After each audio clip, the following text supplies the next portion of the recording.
Hi everyone, I welcome you all to my channel Info for All.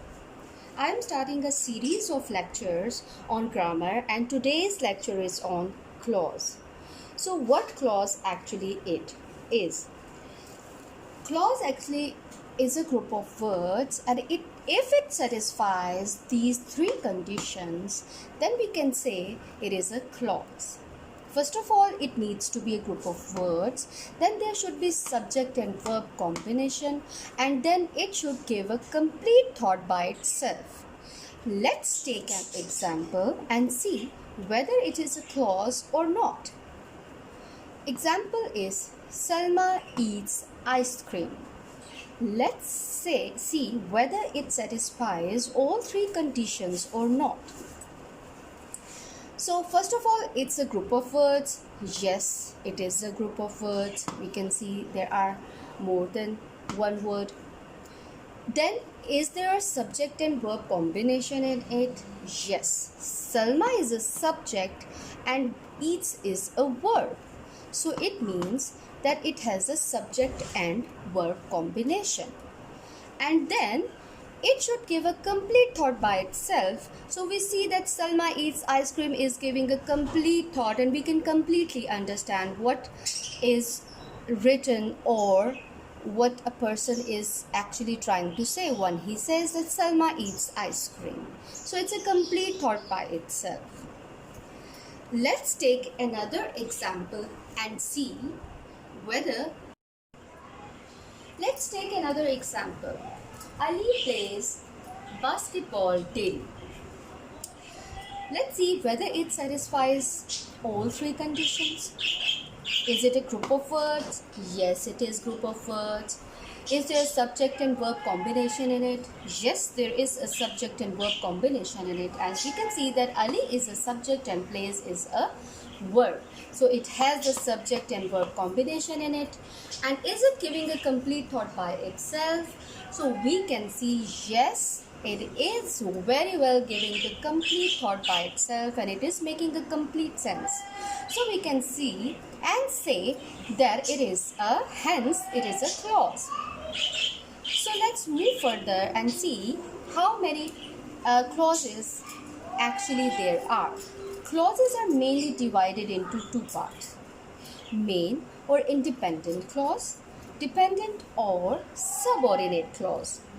Now, with the help of examples, okay, so as I told you, there are two types. Clauses are mainly divided into two parts: main or independent clause and subordinate or dependent clause. Now let's try to understand it with the help of an example and see which one is the main clause and which one is the subordinate clause. So main clause, you can see that this is the subject and this is the verb. It means this is a clause. Look at the second one. Is it also a clause? Yes, it is. You can see it is a subject and this is a verb. So it also has a subject and verb combination, group of words and all that. But what is the main difference between the independent and dependent clause? You can see that this is giving a complete thought by itself. As you can see that you may go. It is a complete thought. It is standing on its own. It does not need any other sentence to complete it. On the other hand, whenever you like, because of this word, whenever, this is not a complete sentence. It means there ought to be another sentence before or after it to complete it. So it means that this is an independent clause and this is the subordinate clause. You can also understand it that it is a boss. Independent clause is the boss and the dependent clause is its subordinate. Subordinate cannot work without the boss. Okay? So now let's just join these two clauses together. You may go whenever you like. Now it's giving a complete thought. this sentence. It was already giving a complete thought, but this was not giving a complete thought. It needed another sentence to complete it, and when we joined these two sentences, then two clauses, it has started giving a complete sense. So you may go is an independent clause whenever you like is a subordinate or dependent clause. So you can see, so we are taking two examples of the clauses which are not noun clauses, okay, although they have the trigger words. Like, where is the trigger word in it? I ate my cake where I could watch the traffic.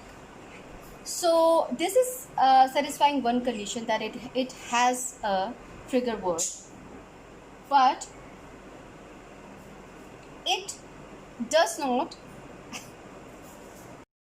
We can understand about the main and the subordinate clause with the help of this diagram. You can see that this is a truck and this is a trolley.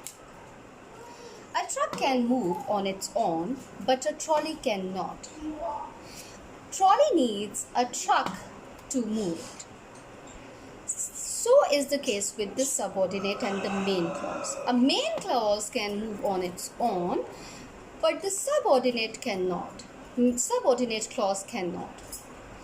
So let's see. I checked the petrol. This is the main clause. I is the subject. Checked is the verb. So it's a group of words, and this has the subject and verb combination, and it's giving a complete thought, so it is a clause. And it can stand on its own also. Before I started the car cannot stand on its own. It needs a main clause to complete complete it. So when we will join these two clauses, they will be complete. A main clause and the subordinate clause. It also has the subject and the verb combination, but it cannot stand on its own. It needs a main clause to complete it. So we can say this is the truck, whereas this is the trolley. Main clause is the truck, whereas the subordinate clause is the trolley. So I checked the petrol before I started the car. When we will join these two clauses, now they are making a perfect sense together. So we see that clauses are divided into two types: main or the independent clause, and subordinate or the dependent clause. Now subordinate clause is further divided into three types: noun clause, adverbial clause, and adjectival clause.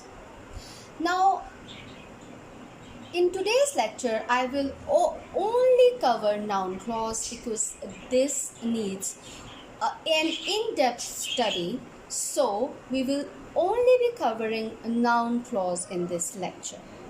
And the next lecture will be about the adverbial and adjectival clauses. So as I told you that clauses have three kinds: noun clause, adverbial clause, and adjectival clause, and I told you that I will only cover noun clause today. So noun clause usually begins with the words like that, what, if, whether, how, where, who, whose, why, however, whenever, whenever, whoever, etc. But you need to also keep this thing in mind that there are few words within these words that can also be used in adjectival and adverbial clauses. So how can we find out? First, it needs to satisfy these two conditions. Then we can say that it's a noun clause. So first, there should be trigger word. These are the words, and we can call them trigger words. If there is any word out of these words, then we can say that it is a trigger word. And when we can say, for example, there is what in a clause, and we will say, okay, this is a trigger word. It means it can be a noun clause. Now another condition is the use of what. Yes.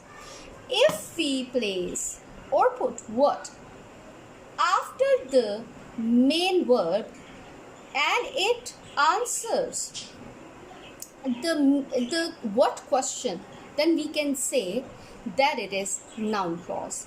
Let's try to understand this thing with the help of examples.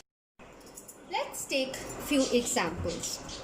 Okay, so she does not know where he went. Now where is the trigger word in it? Exactly, this is the trigger word.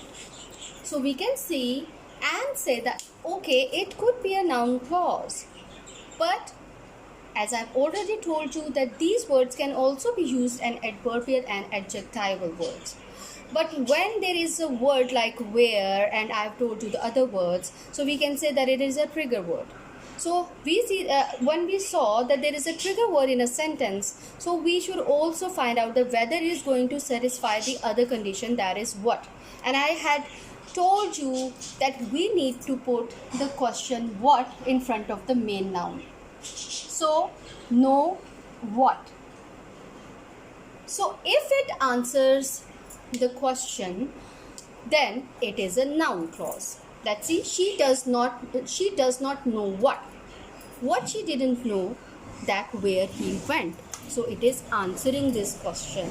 So when we put what in front of the main verb in the clause or in the sentence and it answered this question, so we can say that it is a noun clause. There is a trigger word in it and it is also answering the question of what after the main verb. Let's take another example.